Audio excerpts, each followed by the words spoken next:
Assalamualaikum warahmatullahi wabarakatuh.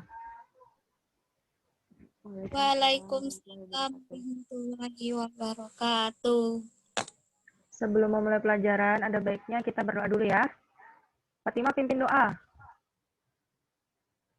Baik, teman-teman, sebelum kita memulai pelajaran, marilah kita berdoa menurut kepercayaan kita masing-masing. Berdoa dimulai.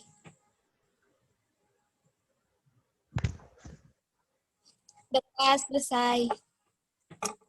Baik, sebelum kita memulai pelajaran, Ibu akan absen dulu ya. Fatimah,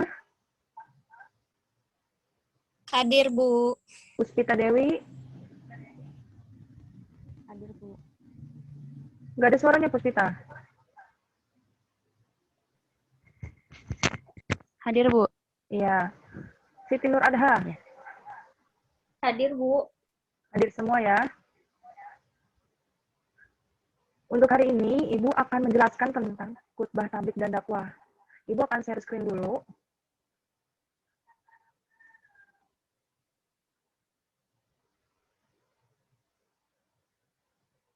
Sudah keluar anak-anak?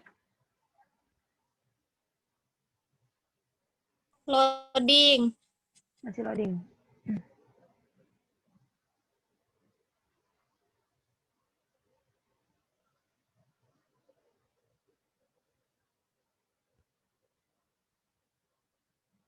Sudah, Bu. Ya. Baik. Hari ini kita akan memulai bab baru, yaitu tentang khutbah, tabligh, dan dakwah. Sebelumnya ada yang udah tahu belum apa itu tabligh, khutbah, dan dakwah?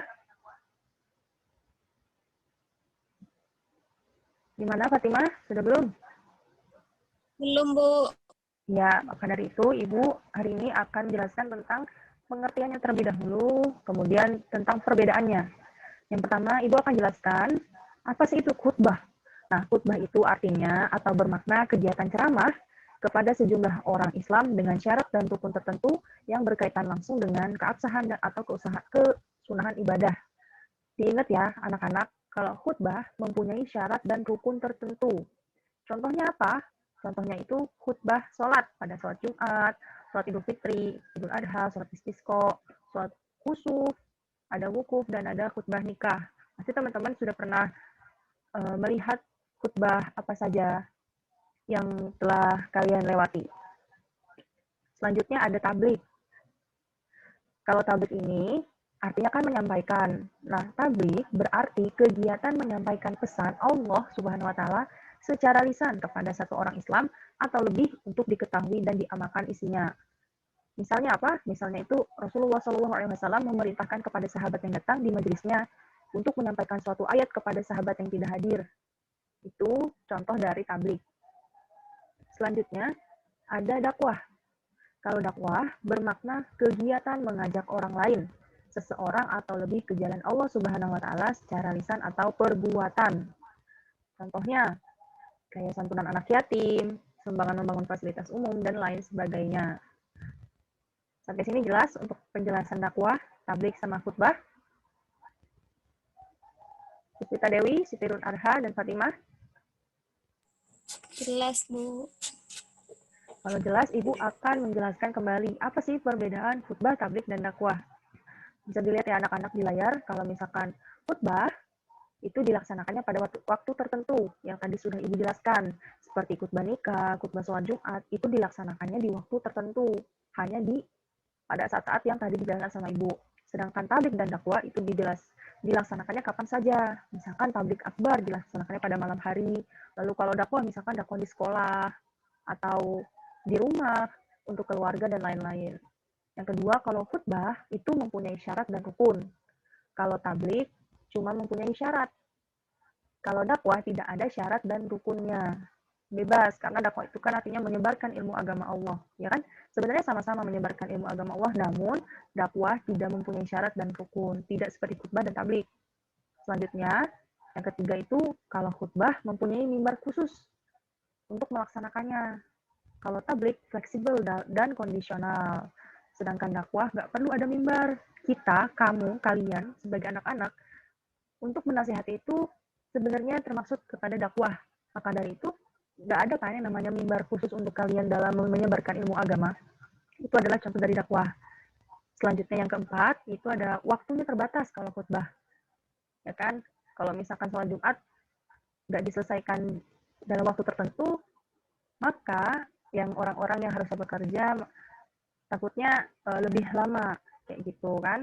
Sedangkan tablik ada yang terbatas, ada yang tidak. Kalau dakwah itu tidak dibatasi oleh waktu. Sedangkan yang terakhir, kalau khutbah, kalau orang yang melaksanakan khutbah itu disebutnya khotib. Sedangkan tablik disebutnya mubalik sama mubaliko. Itu laki-laki dan perempuan. Sedangkan dakwah disebutnya dai. Sampai sini paham? Fatimah, Dewi, dan Adha? Ya Allah, paham Bu. Ya. Paham, Bu.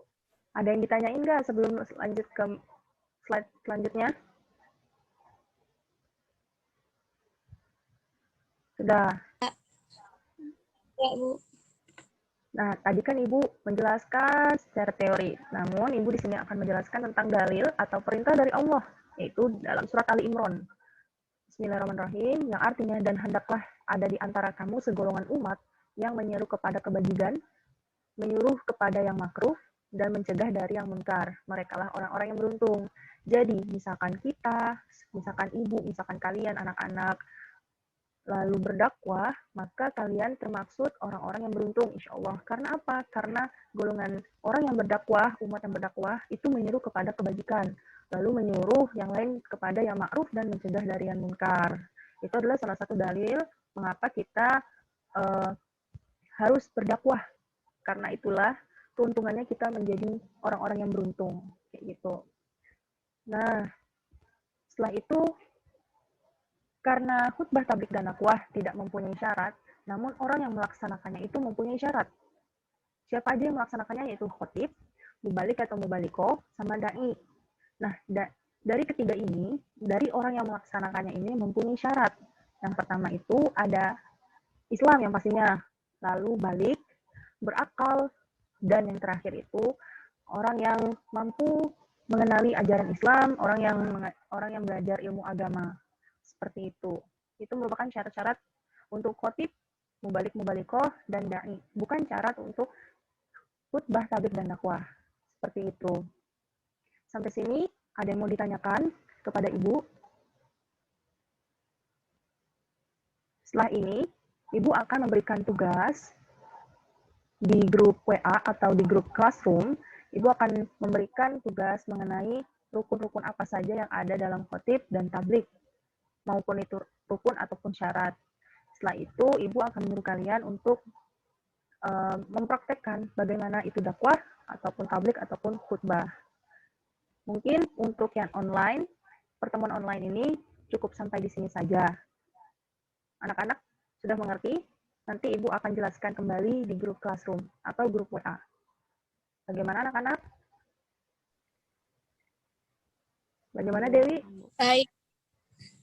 Ya, karena semuanya telah paham, maka dari itu, Ibu akan menutup perjumpaan pada kali ini. Sebelumnya, kita sama-sama membaca hamdalah, semoga ilmu yang diberikan akan bermanfaat kepada kalian semua. Alhamdulillahirabbil alamin.